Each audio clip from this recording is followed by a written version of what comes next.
Всем доброй ночи, друзья мои. Я периодически меняю названия для мистических историй. Ну, во-первых, их много накопилось, поэтому я снимаю сегодня в том числе. И периодически меняю, потому как, одинаковое название слишком часто звучать не должно. Немного отодвину, чтобы поинтереснее был фон. Почему я назвала у камина? Камин – это огонь, это очаг.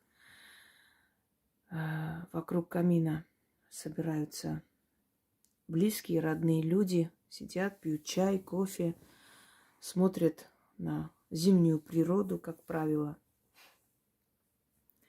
И вспомните в детстве, если мы жили в деревнях, печка трещала или тот же камин. На улице зима, ночь. И о чем мы говорили? Рассказывали страшные истории. Человек так устроен, он любит сидеть в тепле, с чашкой чая, в защищенности и рассказывать или смотреть какие-нибудь ужастики. Наша психика так устроена, что, знаете, в древние времена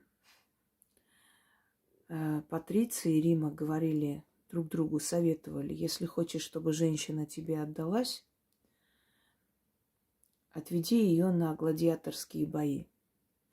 То есть, глядя на эту кровь, этот ужас, у нее просыпается внутренняя страсть и какое-то удовольствие. Она готова побыть с тобой после. Почему так происходит? Вот, например, многие женщины терпят... Ой, телефон упал. Терпят побои, издевательства и остаются. И говорят: вот, все-таки люблю и прочее. Оказывается, что точка, отвечающая за боль в мозгу человека и за удовольствие, они расположены рядом. Поэтому, нажимая на боль, ты нажимаешь, по сути, еще и на точку удовольствия. И вот боль, страх, ужас, они расположены, эти точки, рядом. Поэтому, когда мы слушаем мистические истории, смотрим какие-то страшульки, у нас начинается внутреннее удовольствие, удовлетворение от того, что мы в тепле, в защищенности, у нас все хорошо, а где-то там что-то страшное происходит, но это не с нами. Быть может, человек больше ценит свою жизнь, свою безопасность. Правильно? Мы обычно, когда вот по этим лестницам уже сколько раз сегодня кто-то поднимается. Мы обычно, когда сравниваем с жизнью других, с тяжелой жизнью, тяжелой судьбой, мы ценим свою жизнь и судьбу больше, потому что мы понимаем, что у нас этого нет. Что у нас, в принципе, все хорошо. Меня раздражают уже эти шаги по дому. Я на днях кое-кого снимала с человека, если можно так сказать. Я подозреваю, что он где-то здесь. Ну ладно, я его потом выгоню сейчас. Не страшно. И сейчас мы будем у камина, сидя, говорить о мистике. Я буду читать мистические истории наших зрителей, объяснять, почему, к чему это пришло в их жизнь. И, быть может, у кого-то есть похожая ситуация или не похожая, можете поделиться. Но пишем Яне в будние дни до 10 вечера. Еще раз напоминаю. Поехали. Здравствуйте, уважаемые Яна и Инга. Если можно, может быть, Инга сможет прояснить, что это значило. Так. Я не знаю, как это назвать. Это было происшествие с нашей соседкой. Пожилая женщина, жила одна, болела и угасала. У нее 2 детей.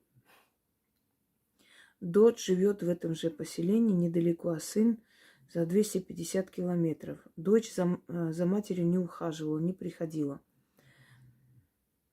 Сын приезжал 2 раза в месяц, помогал порядок навести. Когда соседка умерла, похоронив ее, на второй день понесли завтрак на кладбище, на ее могилу. Здесь так готовят и делают. И тут внезапно появилась большая ядовитая змея и стала кидаться на ее детей. Получилось так, что укусила ее дочь. После укуса начался отек и ухудшение. Начала задыхаться. Начали отказывать почки. Вызвали скорую, отвезли в больницу, ее дочь спасли. После в ее доме сын дважды находил ядовитых змей. Что это было? Что это значит? Пожалуйста, проясните. Дело в том, что мертвые могут использовать, они могут использовать энергию живых существ, кошек, собак, птиц, и с помощью них явиться к живым и показать свое негодование или симпатию, или наоборот. Был такой случай, когда погиб молодой парень. Он такой зажигательный, то есть выходец из Северного Кавказа, все время танцевал лезгинку, все время такой весь энергичный. И он погиб. И на 40 дней сидели помянуть, и вдруг влетает в комнату, где они сидят, птица. И начинает кружиться бешено. Значит, летать, делает какие-то выкрутасы. И один из них говорит, такое ощущение, что это он пришел. Смотрите, как похоже на его вот это вот лезгинку, на его вот этот зажигательный танец. И все обомлели. Они используют силу, энергию живых существ, чтобы показать либо свое негодование, либо предупредить о чем-либо. Почему змея кидалась на ее детей? Конечно, есть люди, которые иногда заслуживают вот эту смерть в одиночестве, чтобы стакан воды некому было подать. Потому что когда этим детям нужна защита, быть может, мать, например, предпочитала защищать своего алкоголика мужа, а не детей. Поэтому судить детей, знаете, иногда там, ой, бедный старик, а дети не помогают, а что этот бедный старик вытворял в свое время, никто не помнит.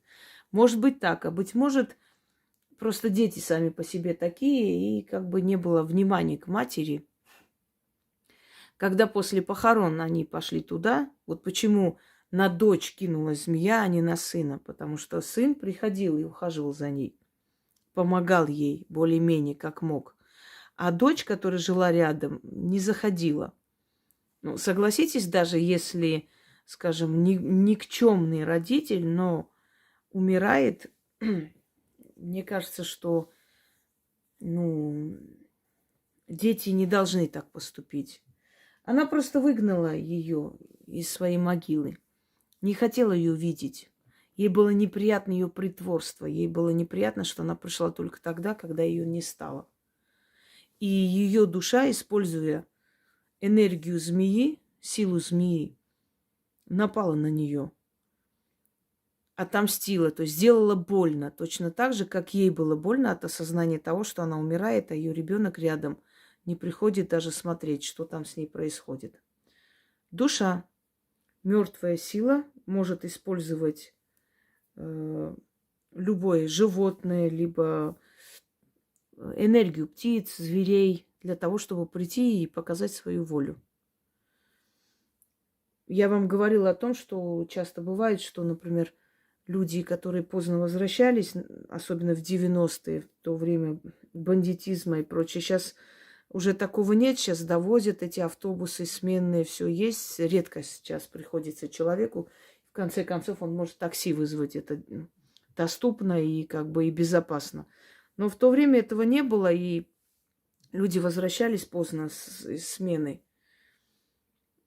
И зачастую они видели, как какая-то большая собака сопровождает всю дорогу за ними, с ними идет до дома, а потом уходит куда-то. И потом, когда искали эту собаку, чтобы как бы покормить, может, забрать, пристроить, так и не могли найти. Точно так же чья-то душа, кто-то из родственников, просто используя энергию собаки, сопровождала этого человека, охраняла его всю дорогу. Видимо, в этих местах уже бывали такие опасные случаи. Итак, пойдемте далее. Добрый вечер, уважаемые Инга и Яна. Разрешите мне рассказать не столько мистические истории, несколько, написано неправильно, вот я и читаю. Волнуюсь, извините, пожалуйста, если будут ошибки. Вот, уже есть ошибки, но ничего страшного. Мы жили в деревне, это было 80-е годы, жили бедно. В те годы, чтобы заготовить дрова, надо было закупать делянку, надо было идти в лесничество и оплатить, но денег не было дома. И до зарплаты было далеко. Я тогда ходила в первый класс. Папа спрашивал у соседей, чтобы взять в долг. И потом вернуть, когда получит деньги. Но, увы, ни у кого денег не было. А может, и одолжить не хотели. Папа очень расстроился, а в лесничестве не хотели ждать. Был сентябрь. Была очень теплая погода. Не было даже ветра. Я гуляла с соседскими девочками на улице. Мне очень было жаль папу.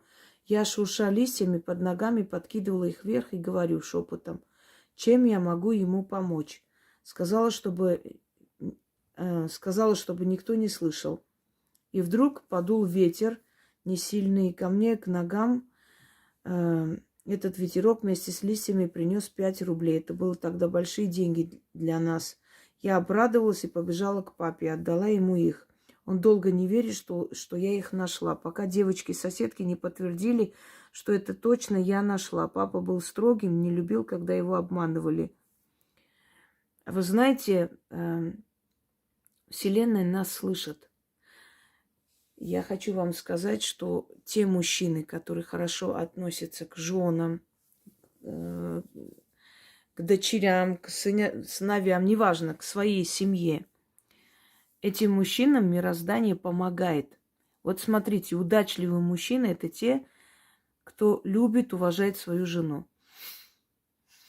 Как правило, очень уважительно к ней относится, очень уважительно о ней говорит, очень трепетно к ней относится. И, как правило, такие мужчины, они очень удачливые. Я помню в детстве такой, в юности такой случай, когда приехали к нам в гости, и муж с женой, молодые, наверное, моего сейчас возраста, и жена очень сильно заикалась.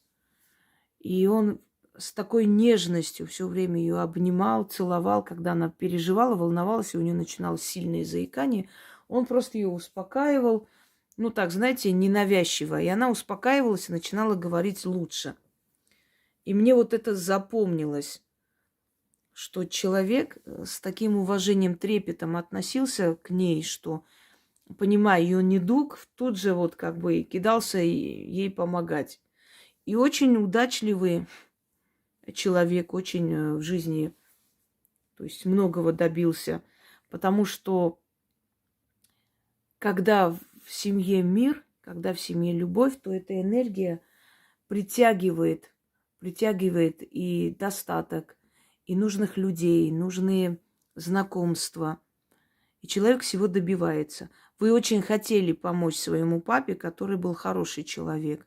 То есть, если бы он был плохим человеком, да, то есть ему никак ниоткуда не пришла бы помощь. Но настолько вы хотели ему помочь, потому что вы видели, что он для вас старается, что Вселенная вас услышала.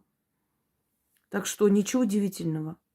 Эти деньги просто могли найти другие люди. Они уже были там. Естественно, они сами по себе не нарисовались и не создались тут же. И никто с воздуха их не кинул. Они уже были там. И вас просто привели туда, к этим деньгам. Вы настолько хотели помочь отцу, что вот вас привели к этим деньгам и практически дали вам в руки. И могу вам еще посоветовать, что когда вам в жизни для вас ничего не дается, попросите ради своих детей. Вот вы видите, что ни в какую ничего не получается, не дают вам силы. Вы попросите ради своих детей. Помогите мне ради моих детей. Для моих детей я хочу это сделать. Дайте моим детям эти деньги. И вы увидите, как быстро вам это дадут. Ради другого попросить, то есть имеется в виду ради родных стараться, если старается человек, ему быстрее дают, чем даже ради себя. И в жизни так. Мы кого-то можем устроить на работу, за кого-то можем пойти поговорить, кого-то можем защитить. Когда дело касается нас, нам неудобно. Согласны? Вот почему. Начнем. Здравствуйте еще раз, уважаемые Яна и Инга. Хочу поделиться мистическими историями, происходящими в доме. На протяжении 25 лет, как мы в нем живем, постоянно происходят странные вещи. Часто слышу шаги на крыше, чердаке, тяжелые, как мужские. Они доходят до входной двери, останавливаются. Либо как прыгнет кто-то над потолком. В основном это в ночное время. Никто, конечно, не может ночью ходить по чердаку. Еще было пару раз то, что объяснить не можем. Дочь с внуком легли в комнате, где давно умерла моя мама. И вдруг будто кто-то поднял диван, вместе с ними опять опустил с грохотом. Внук был маленький, сразу проснулся и заплакал. Прошло время, я решила там лечь. И меня подняли с диваном и опустили. Что это было, мы так и не поняли. Еще были раньше случаи, я сплю и просыпаюсь от того, что кто-то лежит на моих ногах. Домашних животных нет.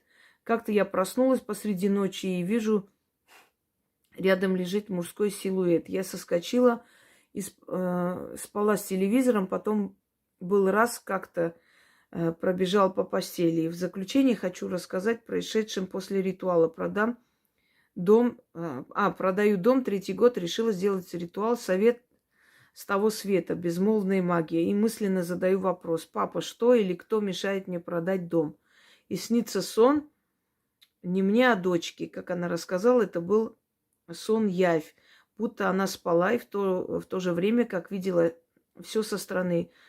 Словно мы все лежим в комнате, а на кухне шаги, грохот, и тут шаги идут к нам. И дочь видит, как она лежит. Я сижу у нее в ногах, и за моим плечом сидит Яхве, один в один, как был у нас, у вас в заставке ролика, и ухмыляется. И во сне дочь понимает, что это он или некая сущность мешает нам в продаже. Это, скорее всего, так и есть, потому что все бегут из дома, и не только покупатели, но и риэлтор исчезал. Конечно, делала чистки дома, изгнать дух захмат, продажу и так далее.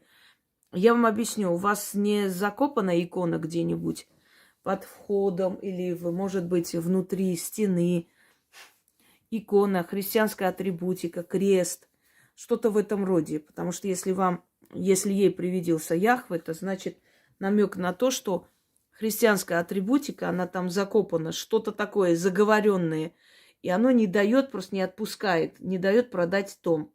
Что касается того, что шаги вы слышите, кто-то прыгает, бегает, это домовой. Это ваш дух дома, но он к вам плохо относится, он вас не любит. Вам нужно задобрить этого домового для начала, подружиться с ним, а после уже попытаться продать дом.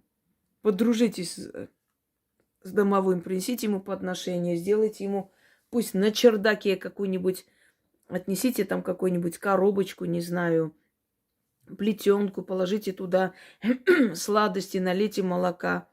Сначала подружитесь с домовым. Потому что если домовой к вам хорошо относится, он может исполнить вашу просьбу. А потом попытайтесь уже делать ритуалы на продажу дома. Но перед этим подумайте, где могли быть закопаны или захоронены, или замурованы христианские атрибуты. И там есть, скорее всего, что-то такое, как оберег этого дома. Для оберега делали, но он на самом деле удерживает, закрывает все пути и дороги всех людей к этому дому. Понимаете, он не дает, он как закрыл этот дом от всех и сделал его зловещим.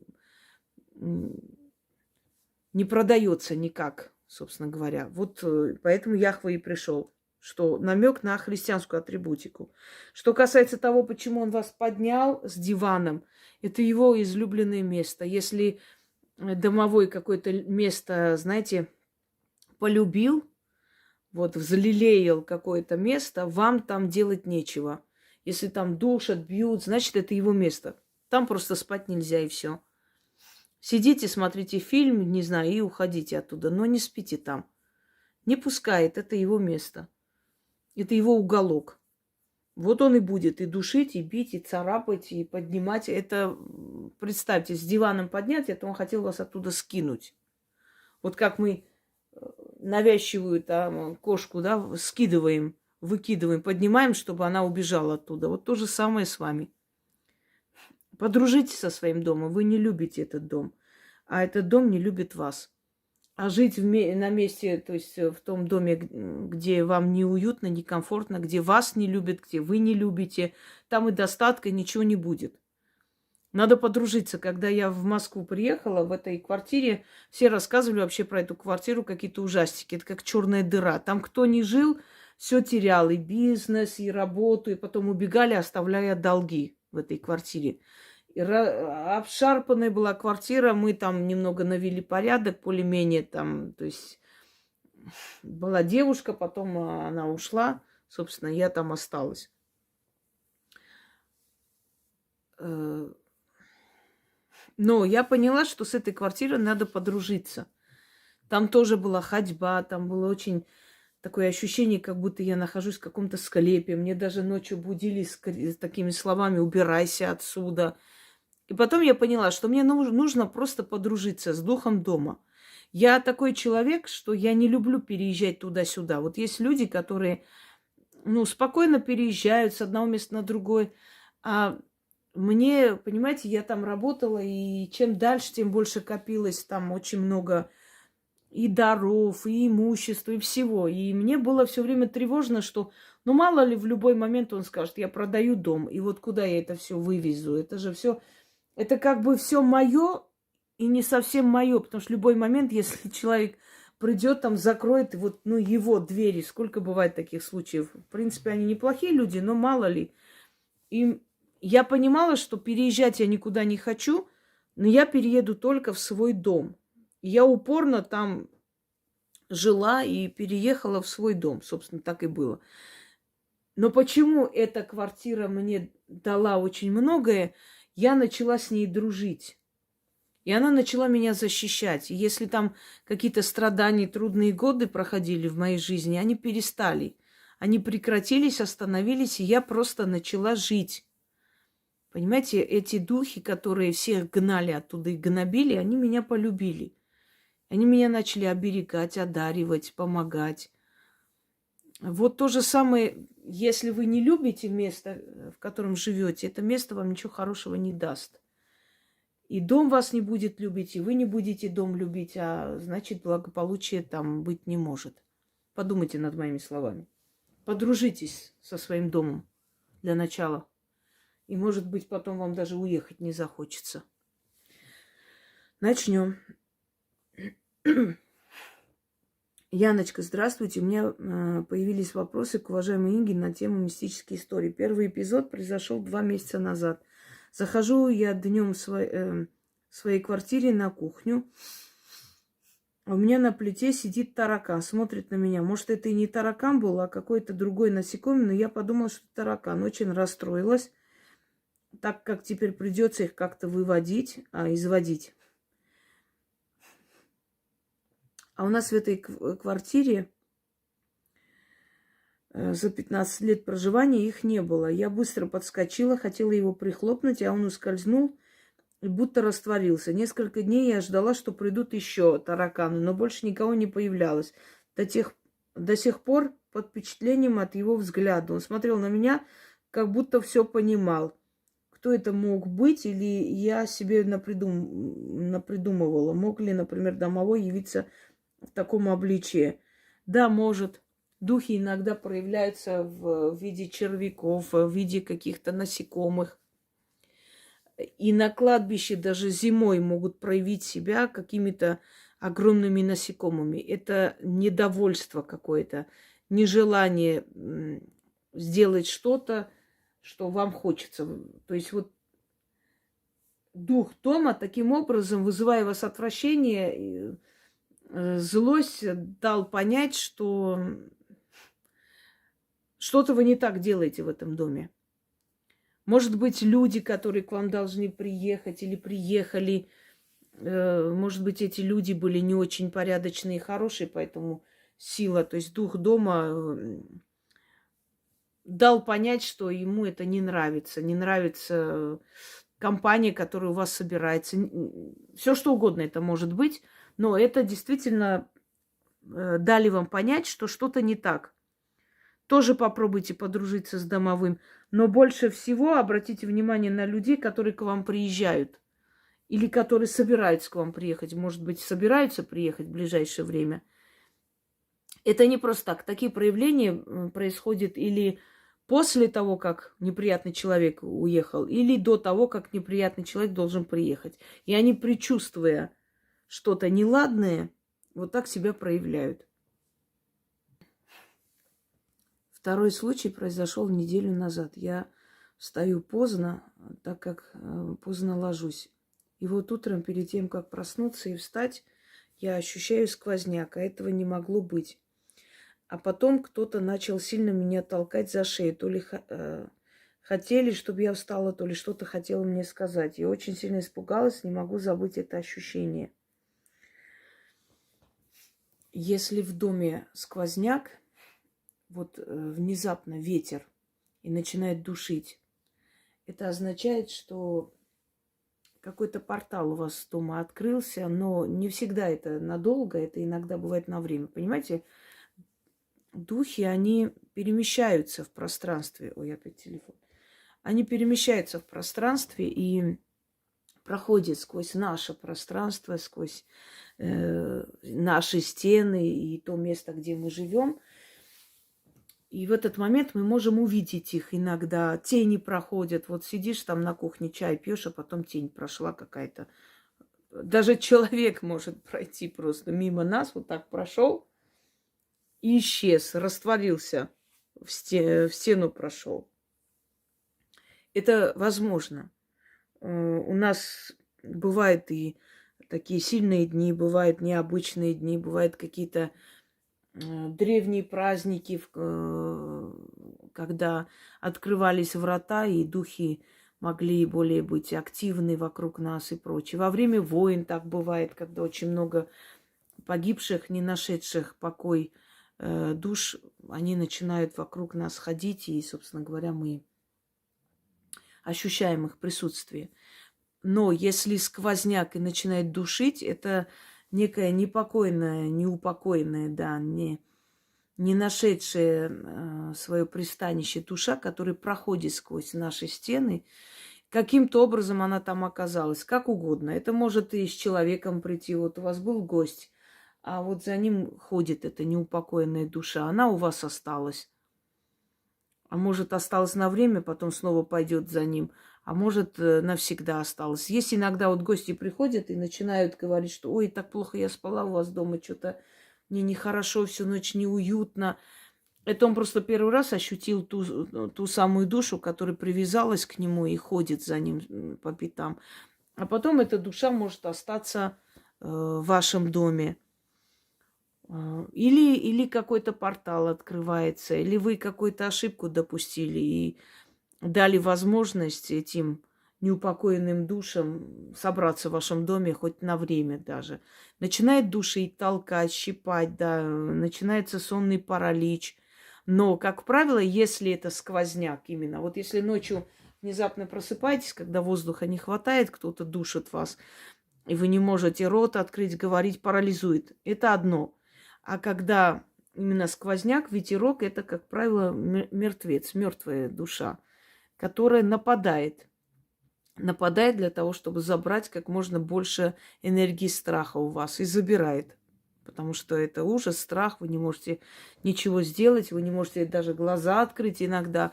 Вот вы понимаете, что вас мучают, но вы не можете открыть глаза. Надо вам чистку дома провести в таком случае. Он может один раз так сделать, а может периодически повторить, может и агрессивность проявить. Понимаете? Далее. Так.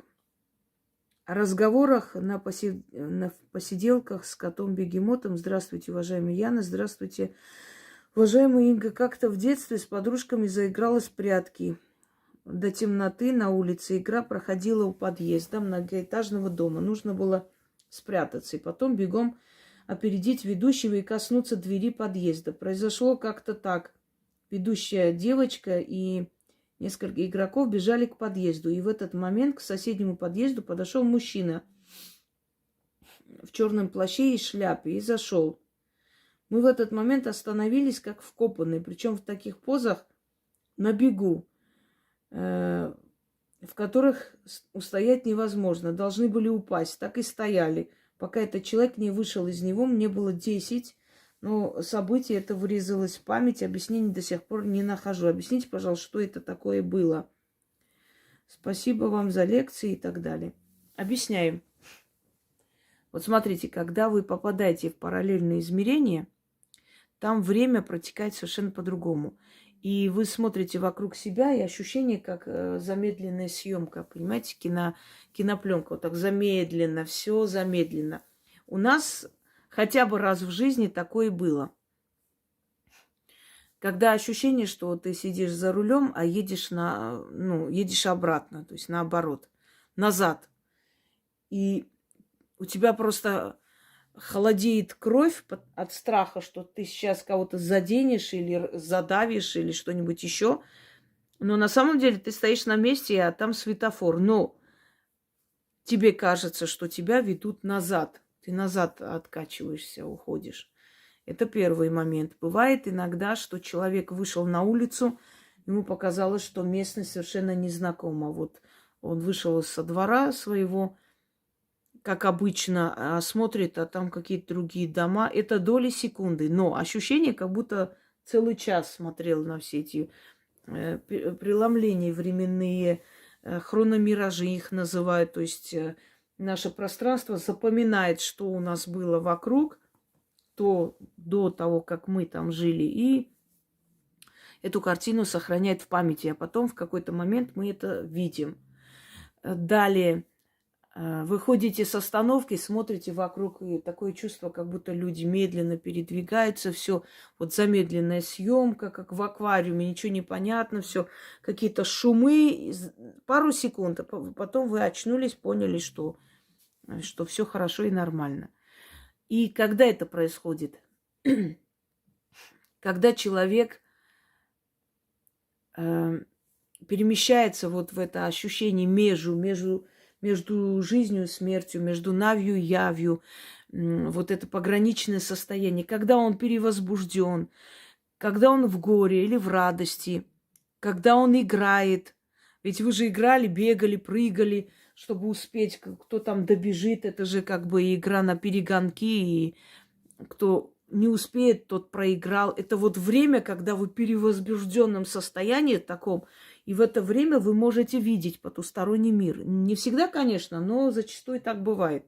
Ну, например, человек узнал о смерти близкого, вышел на улицу и, не помня себя, идет по улице, вот просто вот не понимая, куда он идет, что, и вдруг он попадает в какое-то непонятное место. Старые дома, значит, эти фаэтоны разъезжают, он не может понять, что происходит, ему кажется, что он попал в какое-то место, где снимают фильм, площадку, да, киноплощадку, а потом это исчезает, тут же машины появляются, люди в современных одеждах. Вы игрались, у вас было перевозбужденное состояние, и в этот момент, когда вот всплеск эмоций и все такое, вы четко увидели духа, который прошелся, и вот этот шлейф энергии, вот этот вот фон энергетический, который за ним шел, он вас просто как волной задело. И время пошло по-другому. Вы поэтому и застряли в этих позах, потому что время вы переместились в другое измерение, находясь в этом мире. Он просто как бы заморозил это время, понимаете, парализовал этот момент. Вот как остановить мгновение, ты прекрасна. Это не просто так сказано. Это мгновение остановилось. Время протекает по-другому рядом с духами. Совершенно по-другому.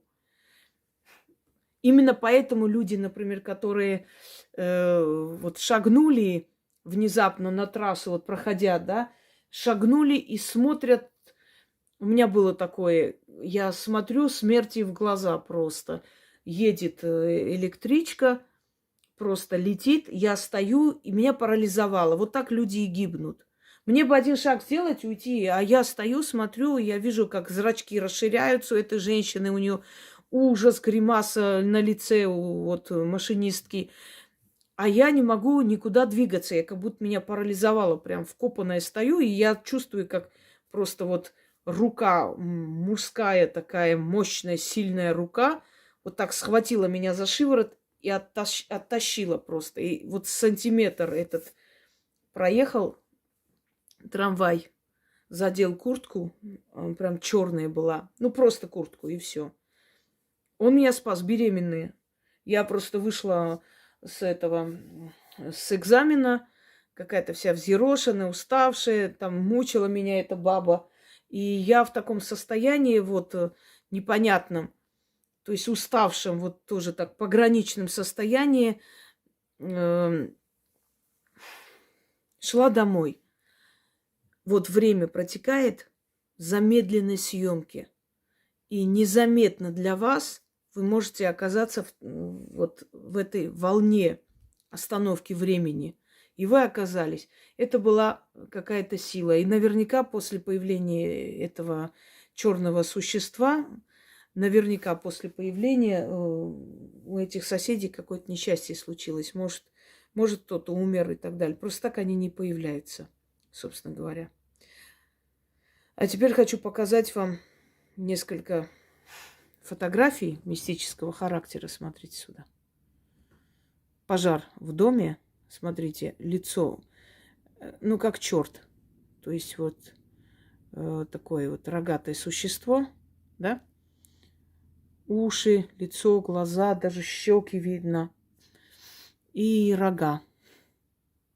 Некое такое вот потустороннее существо, которое это реально вот видно просто, что тут даже фантазию напрягать не нужно. Следующая фотография хочу вам показать.